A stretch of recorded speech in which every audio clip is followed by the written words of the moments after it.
Okay, నేను doctor Abhilash, veterinary assistant surgeon, PVC Vemulawada. 3 days back వచ్చేసి ఒక స్నేక్, దాని పేరు వచ్చేసి శాండ్ బోవా. ఆ శాండ్ బోవా అనే స్నేక్ని ఒక క్యాండిడేట్ గాయపడడం చూసి ఆ స్నేక్ని నా దగ్గర తీసుకురావడం జరిగింది. ఆ స్నేక్ ఏంటంటే ఇంటర్నల్గా దానిపైన ఏదో పడి ఇంటర్నల్ ఆర్గాన్స్ వచ్చేసి గాల్ బ్లాడర్, లార్జ్ ఇంటెస్టైన్స్ అనేది బయటపడి ఉన్నాయి. అట్లాంటి సిచ్యువేషన్లో ఆయన తీసుకురావడం జరిగింది.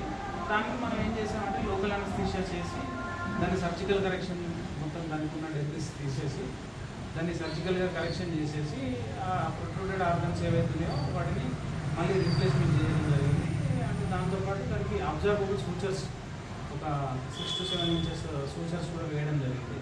ఇప్పుడు వచ్చేసి ఒక 2 days దానికి యాంటీ ఇన్ఫ్లమేటరీ యాంటీబయాటిక్స్ మందులు కూడా వాడడం జరిగింది. ఆ స్నేక్ బాగైన తర్వాత ఆ క్యాండిడేట్ ఫారెస్ట్లో వదిలేయడం. జనరల్గా స్నేక్స్ అంటే భయపడతారు కదా సార్?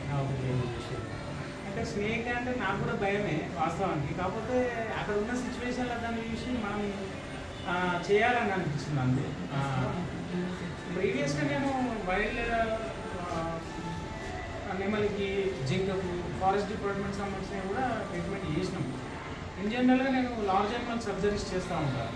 ఈ షీప్ అండ్ గోడ్స్లో సిజేరియన్ సెక్షన్స్ మా డిపార్ట్మెంట్ సర్జరీస్ చేస్తారు కాబట్టి సర్జరీ మీద గ్రిప్ ఉంది కాబట్టి ఈ కేసుని డీల్ చేయడం జరిగింది. ఇక్కడ ఏంటంటే అది పాము అని అట్లా నేను అనుకోలేదు. నేను ఆ టైంలో మన యాజ్ డాక్టర్గా మనం దాన్ని కాపాడాలనే ఇంటెన్షన్ ఉంటుంది మనకు. ఆ ఒక్క ఇంటెన్షన్తోనే దాన్ని మంచిగా చేయడం జరిగింది.